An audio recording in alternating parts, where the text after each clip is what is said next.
Hello বন্ধু, good morning. চলে এসেছি নতুন একটা রেসিপি নিয়ে।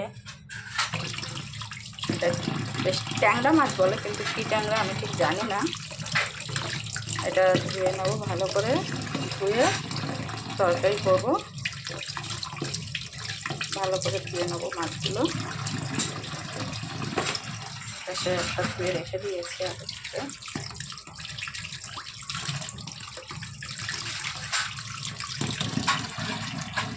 সবগুলো একটা একটা করে ভালো করে ধুয়ে নেবো।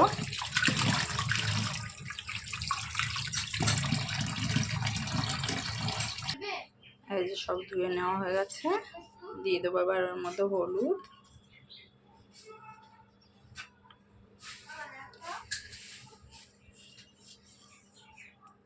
নুন,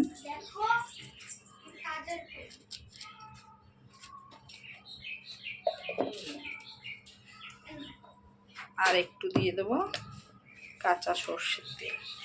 তাহলে মাছটা আঁশ ছাড়া মাছ যেহেতু একটু কম ছিটবে। এবার মেখে নেব মাছগুলো।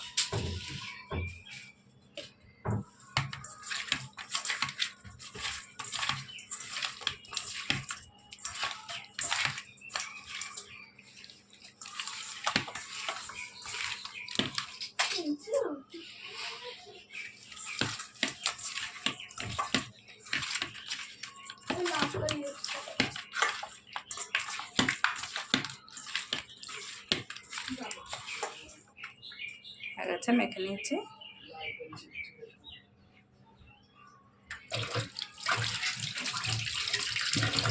এবার কিছুক্ষণ রেখে দেবো মাছটা, 5 মিনিট মতো রেখে দেবো, যাতে নুনটা ভেতরে ভালো করে ঢুকে যায়। এখানে কেটে রেখেছি টমেটো আর পেঁয়াজ। এখানে আলু কেটে রেখেছি।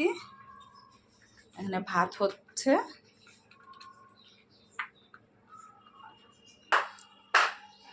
দেখো কড়াই গরম হয়ে গেছে। এবার আমি তেল দিয়ে দেবো।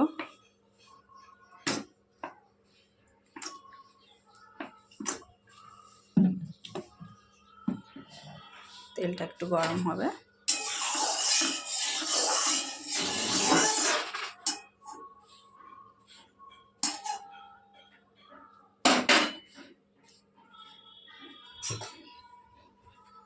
তারপরে আস্তে আস্তে মাছগুলো আমি দিয়ে দেবো।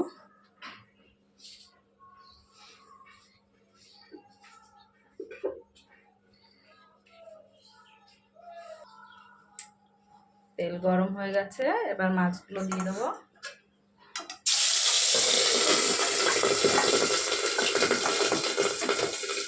এবার একে একে মাছগুলো তুলে নেবো, নিয়ে বাকি মাছগুলো ভেজে নেবো এরকম করে।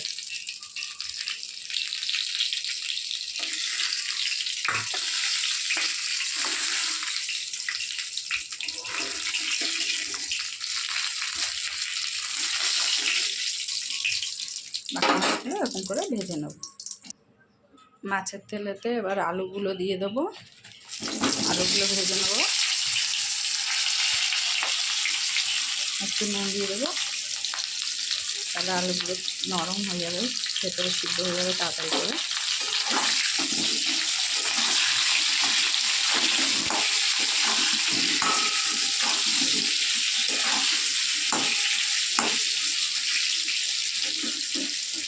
এবার ঢেকে দিয়ে আলুগুলো ভাজা করবো। এই যে বন্ধু, হয়ে গেছে আমার আলু ভাজা।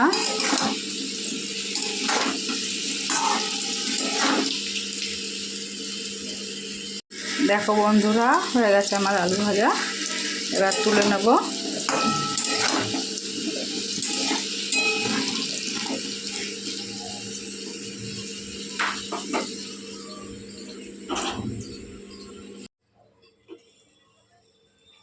ঝোল ফুটে গেছে, দিয়ে দেবো মাছ, আলু।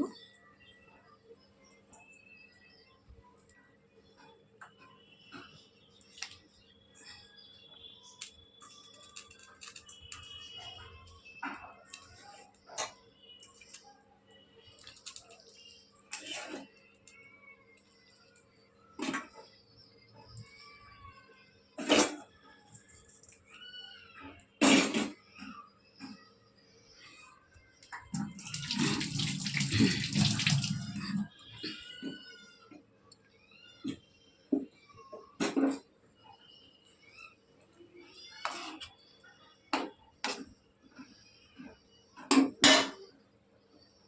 করে এবার একটু ফুটে যাবে, তারপরে আমি নামিয়ে দেবো গরম মশলা দিয়ে। এই যে হয়ে গেছে, জল দিয়ে দেবো গরম মশলা। এটা আমার ঘরেই তৈরি করা গরম মশলা, আমি ঘরেই তৈরি করি। গরম মশলাটা হচ্ছে, এবার নামিয়ে দেবো। নামিয়ে নেওয়ার পর ঠিক এরকম দেখতে হয়েছে, লাল লাল ঝাল ঝাল